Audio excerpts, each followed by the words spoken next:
Hello, my name's Dave Bignell and welcome to part 5 of my Wii review for Wii Sports Resort. In this review I will be looking at power cruising and canoeing. So get your waterproofs on, let's do some water things.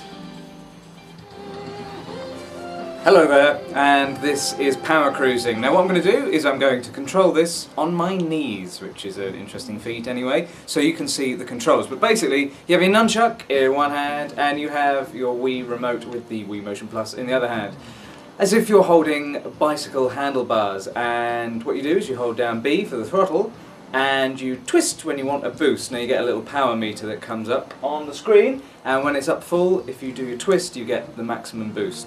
And you steer by tilting both controllers like this. So let's give it a watch.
The main objective to power cruising is to get through the circular goals as quickly as you can. Now you may notice at the top of each goal there is a countdown. Now that represents the score you'll get when you get through the goal. So the quicker you get through the goal, the higher your score. And it runs all the way from 10 down to 1. And if you're really slow, you only get 1 point for going through the goal. So obviously the quicker you get through, the more points you get. And you follow them through until the finish line. On some of the goals, there is a circular rubber ring with ×2 written on there, and that's kind of self-explanatory. If you get through the middle of that one, you get twice the score you would do if you just went through the goal normally. So for example, if the counter is on 8 and you go through the rubber ring, you get 2 times 8, which those of you who are good at maths would know what that is.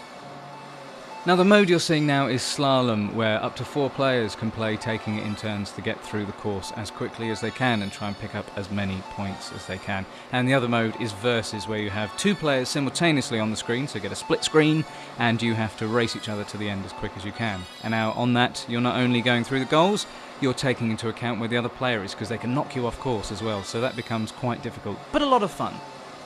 The controls on this are really good to pick up. It's just like riding a bike, or indeed a motorbike, or jet cruiser thing, if you've ever actually ridden one of them. It's really good, really easy to pick up, good fun, and I think it goes down well, particularly with people who like riding motorbikes, because it feels the same, in a funny way. And also the music on here is good fun as well. There's a kind of 1980s guitar riff going on, which reminds me of Miami Vice, which you would associate with jet skiing, so they've obviously thought about that and set it in a sort of specific time frame, which is quite interesting. So this is a fantastic game, a lot of fun to play, a lot of competition on there in either 2-player or 1-player, where you're trying to constantly beat the high score. It's really good as well that you have to take into consideration what the waves do. You can jump over the waves, they kind of knock you off course, that kind of thing. So there's a lot of physics and things that have gone into this. The next thing we're going to look at here is canoeing, and the controls on this are what you pretty much expect. What you've got is you have to make sure you get the controller the right way around, because if you get it the wrong way around, it doesn't respond like you would expect.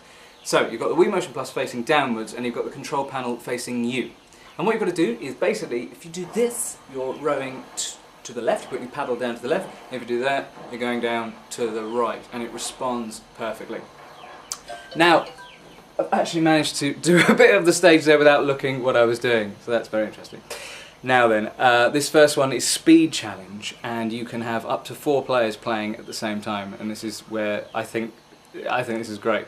So on 1-player, it's just you in your canoe on your own, and you're trying to get to the end of the course. On 2-player, it's 2 of you in the same canoe at the same time. So you have to work as a team, rowing the same way and at the same speed, which can be very tricky. 3-player, 3 of you in the same canoe. 4-player, 4 of you in the same canoe. Now that can be very interesting. You really have to communicate with each other where you're rowing and where you want to turn. It's great fun. The other mode to this is versus mode, where two players at the same time race each other, and there's two, so you're each in your own canoe and you're racing against each other, and the added thing there is you can knock into each other and knock your opponent off course, that kind of thing, so it's very interesting. So what I am on here is a practice course, which is its own game in its own right. You have to go around the course, collect ducklings and get them back to its mother. Sounds a bit silly, but to be honest it's really good, and it's a really good way in which you can get used to the controls.